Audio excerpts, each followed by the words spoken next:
Hey, this is Off the Cuff, and I'm Steve from TorahFamily.org. This teaching was originally presented at a Sukkot, a Feast of Tabernacles, in Wewoka, Oklahoma. We had a great time there. Great people, and we had just a really great time being together with them. And the Q&A after the lesson, well, it was great too, because lots of great questions. We all had just a good time bantering back and forth with ideas and stuff, and it was fun, a great time.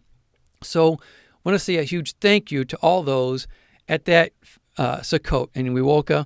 We had a great time. Thank you so much for letting us be a part. We truly thank you. And though I recorded that teaching, well, my mic wasn't plugged all the way in. And, well, there was several who missed the teaching and was really hoping to see it later when I posted it. So, since that didn't work out, here I am presenting it again. Okay, but here's the funny thing. Well, not really funny, but I already recorded this teaching once already, the whole way through. And after I got done with it, well, the video was glitching like something crazy, and I still don't know why. And I spent some time working on it, trying to figure it out, and still to this day, I don't know to this moment, I should say, I don't know what's happened. And right now, I'm hoping that this video is recording. This is the second time I'm recording this, hoping and praying it will work, because sometimes it'll work, and sometimes it won't. My camera or something is messing up, but I don't know what. But here's the funny thing. I thought I figured another way out of doing it, okay, a different way. And when I started to do that, the microphone stopped working. I don't know, but it did. So here I am, take 3 on this opening. I'm hoping and praying that it works. And I will, if Lord willing, if this does work, I will try to record the ending, where I say, think about it, pray about it, because, I got to say that. Okay, now, so also because of this, I'm going to rely on the audio of the video that I recorded already. And that means you're not going to see me anymore after this opening clip. I'm just going to rely on the audio there. So it's going to be maybe some awkward moments where you just see slides. In fact, the whole thing will just be slides from here on out. So normally there'll be times where a slide is taken off and you see me talking. Well, I'm not going to have that because there's no video there. So just an FYI, this is going to be kind of an awkward teaching with long slides that may not belong there. But Lord willing, you'll at least understand and you can kind of flow with me here. Okay, all that being said, now, many of you are used to me saying that, I believe, that there's many reasons for us to consider Yeshua's return to be sometime in the fall, or it can be the spring holy days, just the same, the fall or the spring. I think we should be open to it.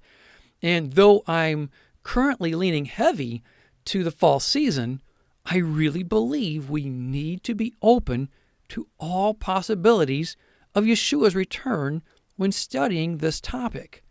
Now, in my latest prophecy teaching, Watching for That Day, I address how Zechariah discusses how certain days will be turned into moed'im, that being feast days. In short, I bring out in that teaching how these fasts are something we might need to consider for events surrounding Yeshua's return. It ties with how Yeshua said men would be in the field working and women would be grinding at the wheel when he comes. Showing what? Well, showing that it may not be a holy day when he returns because people will be working. So if you haven't seen that teaching, I encourage you to check it out. The link is in the description below. Now, all that being said, I want us to review a popular set of verses. So, you ready? Matthew 25. At that time, the kingdom of heaven will be like 10 virgins who took their lamps and went out to meet the bridegroom. 5 of them were foolish, and 5 were wise. The foolish ones took their lamps, but did not take any oil with them. The wise, however, took oil in jars along with their lamps. The bridegroom was a long time in coming, and they all became drowsy and fell asleep. At midnight, the cry rang out, "Here comes the bridegroom. Come out to meet him." Now, the Greek word for cry here actually means shout. Now, where else is this specific word found? Well, it's found in Acts 23:9, where it's actually interpreted as uproar, and it's also found in Ephesians 4:31, where we see it interpreted as brawling. So this word here in Matthew 25 is really better translated as shout, as it truly means, to shout. Now, maybe it's just me, but shouldn't that make us think of Yom Teruah, that which is traditionally called the Day of Trumpets? But actually, it means, well, Day of Shouting, because it's called Yom Teruah. It's not Yom Shofar, it's Yom Teruah. So in reality, it's the Day of Shouting and not the Day of Trumpets. Now, that being said, shouldn't that at least make us go, when we see this word in Matthew 25 actually meaning shout? Now, for what it's worth, the Greek of this verse implies the shout says, "Look, the bridegroom, come out to meet him." It doesn't say the bridegroom cometh or here comes the bridegroom, though that's how many remember this verse. So what should or could we see take place on this day that would be the shouting event of the coming of the bridegroom? What is it that makes everyone wake up? What is it that makes all of us just like wake up from our slumber? Now, some say it could be Isaiah 17 regarding the destruction of Damascus. And that could be. Now, I know that's a debate within itself because some say it's already a heap of ruins, okay, and I get that. But there could be an argument that would be said, well, it's not a complete heap of ruins. People are still living there. Things are going on. Granted, it's not what it used to be. That is for sure.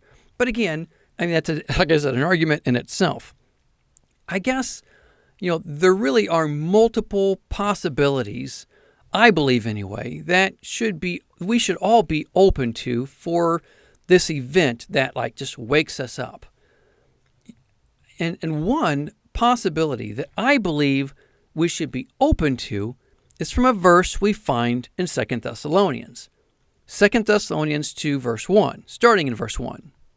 Concerning the coming of our Lord Jesus Christ and our being gathered to him, we ask you, brothers, not to become easily unsettled or alarmed by some prophecy, report, or letter supposed to have come from us, saying that the day of the Lord has already come. Don't let anyone deceive you in any way, for that day will not come until the rebellion occurs and the man of lawlessness is revealed, the man doomed to destruction. Now, in these verses, we see two things that has to occur before Yeshua returns. Those two things are, one, a rebellion has to occur, and then, two, the man of lawlessness has to be revealed. Now, there are many opinions on what the rebellion is and what it is to look like. And to be honest, I'm going to make a separate teaching just on this topic alone. So I don't want to dive into that right now a whole lot. But we do realize that there's some kind of a rebellion that has to happen. Now, the other part that has to happen before Yeshua returns here, it says that the man of lawlessness has to be revealed. Now, I know many are saying, well, surely he's on the scene now, or whatever the case could be of that nature.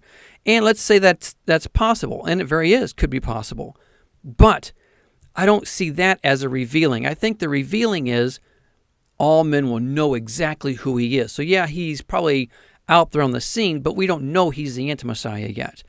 However, I think the event that this is talking about is he will be revealed as such.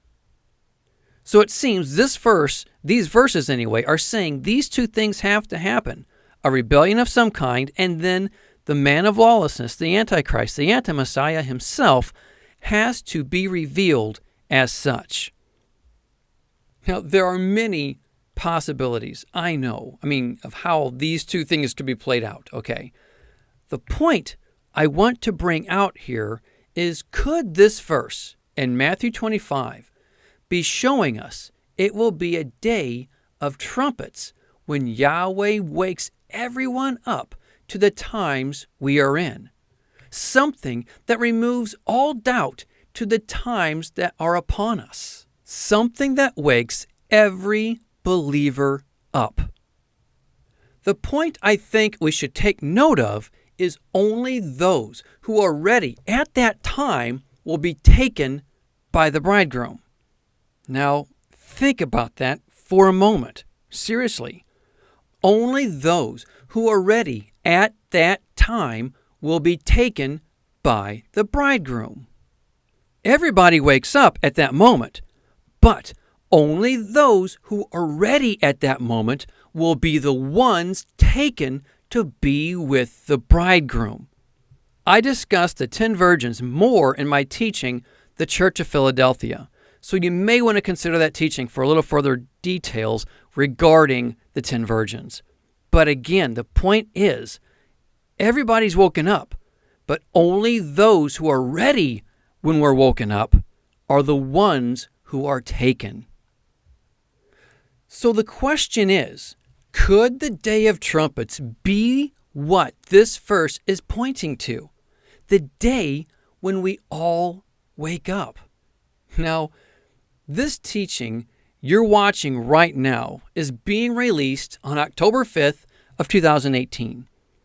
Many remember, you may remember anyway, all the commotion that was about the sign called the Revelation 12 sign in September of 2017 on the Gregorian calendar. For some, the 1-year anniversary of that event has already passed. Many looked to that sign in the heavens last year as the timing of the resurrection. And I got to be honest with you, I was a negative voice out there regarding that view. I opposed that view and did a teaching about it even. The teaching was signs in the heavens. I simply expounded in that teaching about how I really thought if it was anything, it was just a sign pointing to something. It wasn't going to be the exact event. So if you're interested, I would encourage you, check that teaching out. Again, called Signs in the Heavens. The sign was all about a birth, being with Virgo, of which the resurrection is considered a birth to Isaiah. Consider Isaiah 26.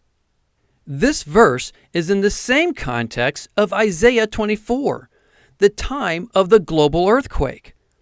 Chapters 24, 25, and 26 are all tied together. I'm talking Isaiah chapter 24, 25, and 26. Yet, we know Isaiah also says the woman gives birth before the birth pains kick in. This is found in Isaiah 66. So then, what does the 1-year anniversary have to do with anything we are discussing here with Matthew 25? Well, remember how Zechariah discusses the 4 fasts that are turned into feasts? The 3rd day of the 7th month is one of those fasts. Did you catch that? The 3rd day of the 7th month is one of those fasts. Well, the 3rd day of the 7th month is the 1-year anniversary of that sign. The Revelation 12 sign of 2017 fell on the 3rd day of the 7th month. Is it ringing a bell with you yet? Again, 3rd day, 7th month is prophesied to be a joyful moed'im in the future. This Revelation 12 sign of 2017 happened on the 3rd day of the 7th month. Should we take a little bit of notice to us now?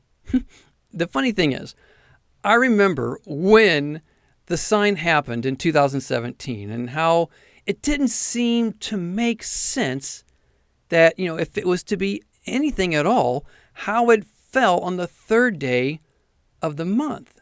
2 days after trumpets. I struggled with that. In fact, that was all the more of a reason why I kind of struggled with this sign being of any significance.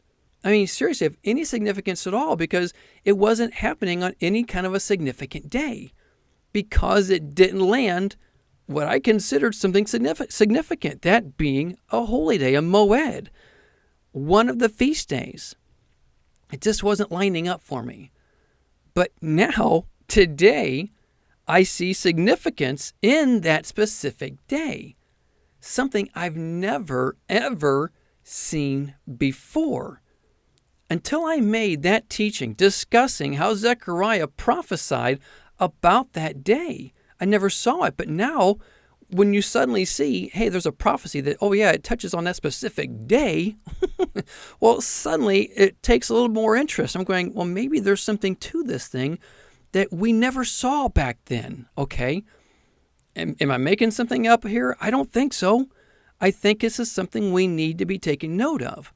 So if the third day of the 7th month is a day that is turned into a moed, which is prophesied, by the way, how could it look? If we think about it, it's just 2 days after Trumpets. So, could this tie together with what Yeshua said about the shout in Matthew 25? That possibly being on the day of Trumpets? So, was it just a coincidence that the sign, the Revelation 12 sign, the woman giving birth, okay, is it just a coincidence that it happened on one of the days that's prophesied to be a feast? Possibly. But what if it was on purpose? I mean, the sign of a birth taking place on the third day of the 7th month, a day that is prophesied to be a feast in the future. What if? I mean, a day prophesied to be a feast. That's when this sign took place. Now, many will say the third day of the 7th month, okay, has already passed this year. And, well, that depends on what calendar you're on. The calendar that we follow is a month behind everyone else's. Now, if you're interested in seeing why we're a month behind everyone else, we have 2 teachings on the calendar. One is a PDF, and the other is a video teaching. The PDF is simply titled Calendar Confusion, and the video teaching is titled The Calendar. Now, while I believe the more significant thing could simply be that the sign happened on the third day of the 7th month, to possibly, point to some future third day of the 7th month, I believe the 1-year anniversary could be significant. For example, we have a 1-year notice given to Abraham and Sarah regarding Isaac in Genesis chapter 7, verse 21. We also see a 1-year warning to Nebuchadnezzar in Daniel 4:29. Interestingly enough, in these 2 examples, we see one is regarding a promise and the other is regarding judgment. And what do we see with the 10 virgins? One half gets the promise and the other gets judgment.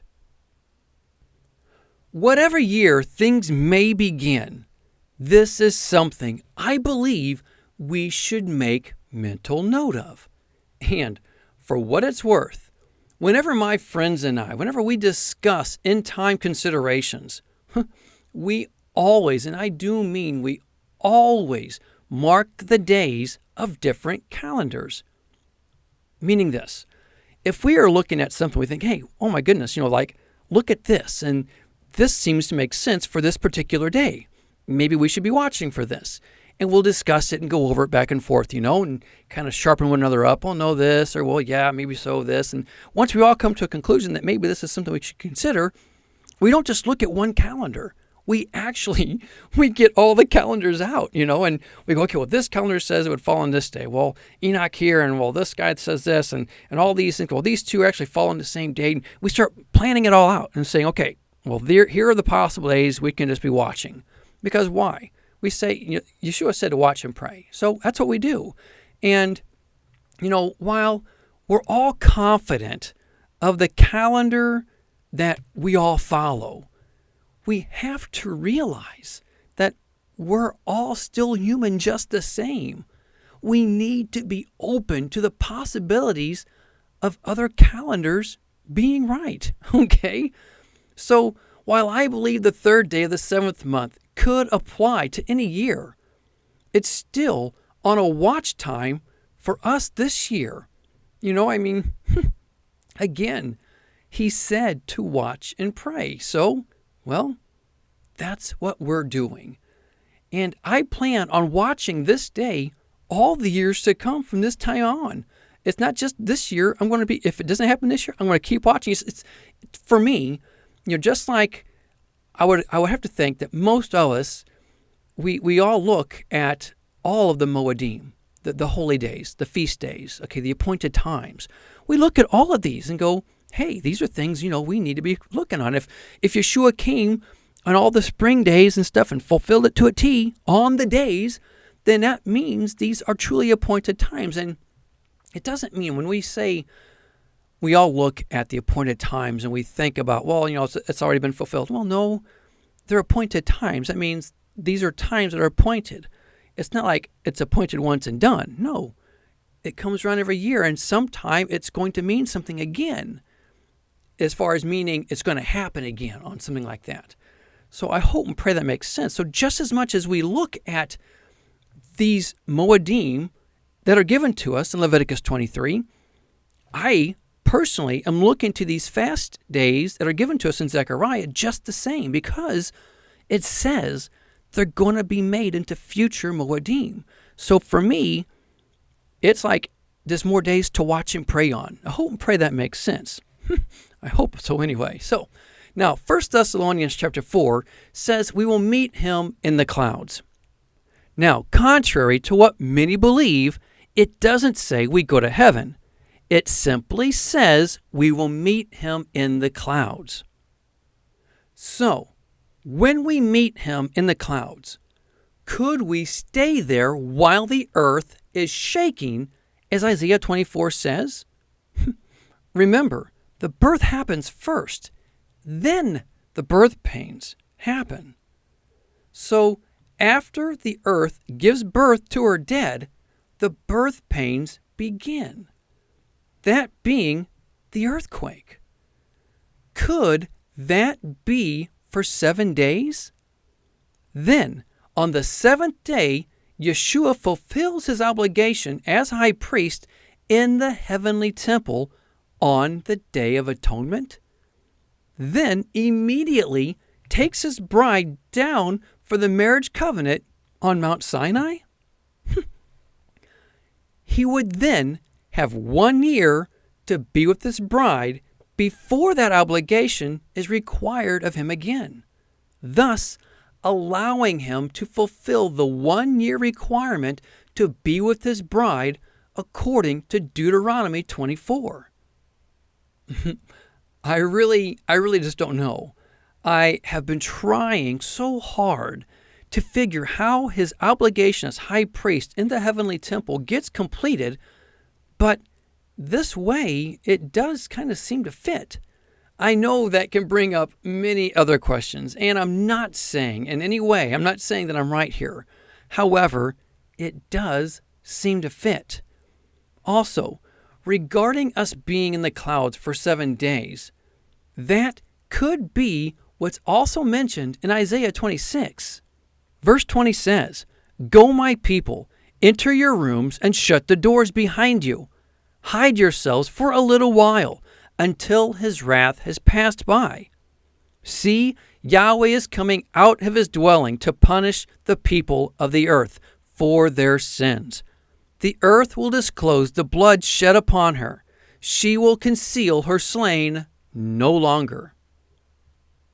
Now, this is all in the same context of the earthquake in Isaiah 24 and the earth giving birth to her dead in the previous verse that we already discussed.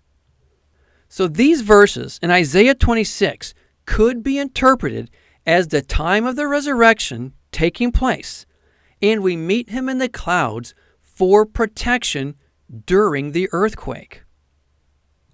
I'm not positive that's what it's saying. However, it seems to fit as a possibility at least.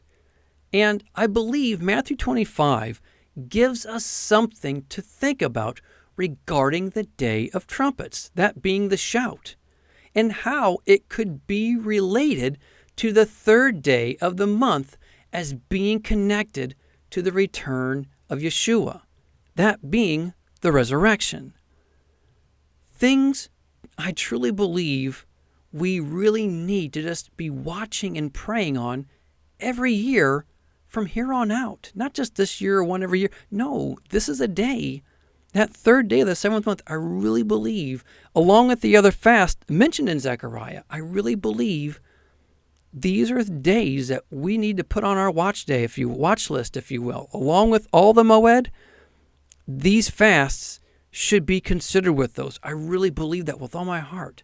Now, in conclusion here, if you have found this teaching of any interest at all, you may also want to consider other teachings we have on prophecy. Other teachings as these. That being the one I mentioned already, watching for that day. Now, this particular teaching, as I already mentioned, it talks about the fast that Zechariah mentions turning into feast days and how that may look for us in the future. Another one is the Assyrian.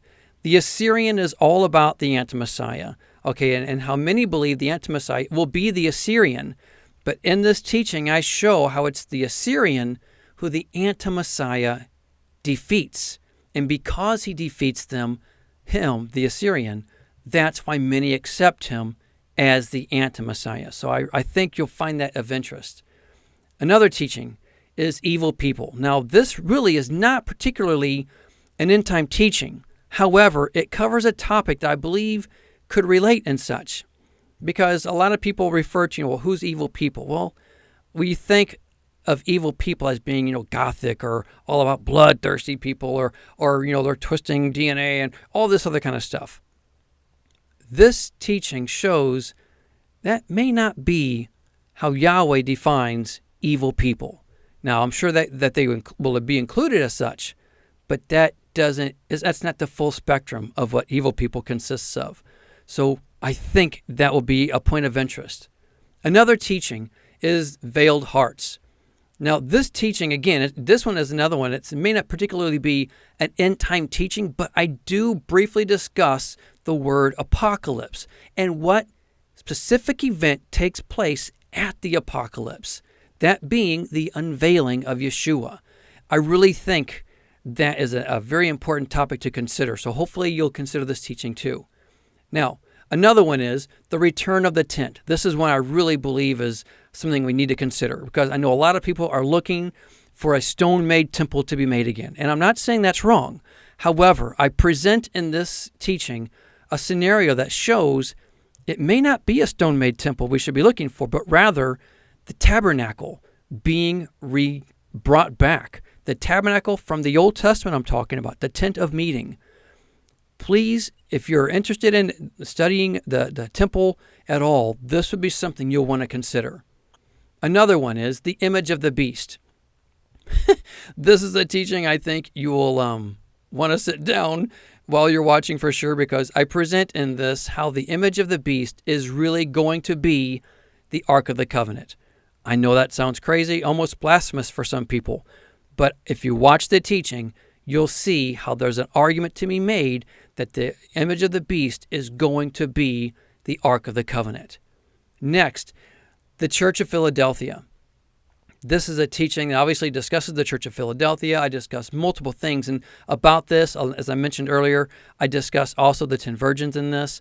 And I show how the Church of Philadelphia is actually prophesied in the prophets in the Old Testament. It's all there together. And I bring all that together in this teaching. Another one is Satan's Greatest Masquerade. I have to say that this is, I think, one of my favorite teachings, and I think this teaching pulls so much together. And again, Satan's Greatest Masquerade, discussing how Satan deceives in the end times. And this is a great teaching in my opinion. Of course, I'm going to say that because I made it, maybe, but don't mean to sound prideful there. But I really think it's a good teaching. I think it should be something we should all be willing to be challenged on. Again, I'm not saying it's right, but I think it's got a lot of great perspectives that maybe we aren't considering. We get to be thinking in ways that we were brought up with, and this challenges a lot of those thought patterns that we were brought up with. And again, after that one, I have Satan's Greatest Masquerade Part 2, answering a lot of questions that came into me the following weeks after. Another one is the King of the North. Lots of debates on who the King of the North is, what Daniel discusses.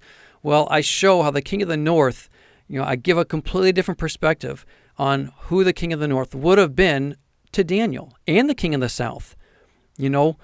This is something I think that we miss with the King of the North. The King of the North, in my opinion, a brief synopsis of this teaching, is talking about the King of the Northern Kingdom and the King of the Southern Kingdom, the King of the North and the King of the South. I'm talking the Southern Kingdom and Northern Kingdom of those of Israel. And this is who it is talking. It's not talking about Russia. It's not talking about the king of Turkey. No, I really don't believe that. I think there's another scenario we need to consider here, and it's talking about the two kingdoms, the northern and southern kingdom of Israel, and how this is all going to play out in the end times. So again, it's a different perspective, but I think it's got merit to at least consider it. And lastly, on this kind of teaching, I have the Armageddon and the Parousia. This is a teaching I think is just, it's one of the longest teachings I've got on end times, but it's so foundational. It shows how I don't believe that we're going to be at the Megiddo, people call it, for the Battle of Armageddon, but rather Mount Sinai. Okay, and I present this here. I also present how I've changed my view from being a post-trib view to a pre-trib view of the resurrection, not what people would call a traditional pre-tribulation rapture. I do not believe we're just raptured up into heaven and we're there forevermore. Hallelujah. It's not that. We are taken into the clouds and then we're brought back down to Mount Sinai. And this is all discussed here in detail. And I discussed the second Exodus here, how that looks and who it includes. So this is something I really believe you'll want to consider. And another teaching was at a conference. I did this, is called Declaring the End from the Beginning. Now this is, I present the 1-year view of the tribulation, which a lot of people struggle with, but I present it here. And I present it in this teaching is presented as what if the end time started in the springtime and then concludes 6 months later. I present that teaching here as a possibility because I still think that's optional. Now, obviously, as I mentioned earlier, I still lean towards the fall, but this is a perspective I think we need to be open to, and we can kind of grab bits and pieces of how this 1-year fulfillment takes place. And then under live interviews, I have the one I mentioned earlier, Signs in the Heavens. And this is, again, showing how that sign of, we saw the Revelation 12 sign, how it was just a sign. And if it was truly a sign, it's pointing to something. And I also bring out in this teaching how America fits the daughter of not daughter of Babylon, but the daughter of Egypt that is prophesied in Jeremiah. There's lots of things regarding Egypt that I think we're missing here, and I bring out in this teaching those very things. And under this, the live interviews, I have many, many, many others of topics on the end times that I've been interviewed with. So you want to check those things out. These can all be found on our website page titled All Steve's Teachings. We have other end-time teachings, but we're in the middle of remaking those right now. And hopefully we'll get to make those relatively soon, considering our camera situation. Okay, well, that's all I have. Please, think about it. Pray about it. But more than anything, be a doer of the word and not a hearer only. Until next time, Shalom.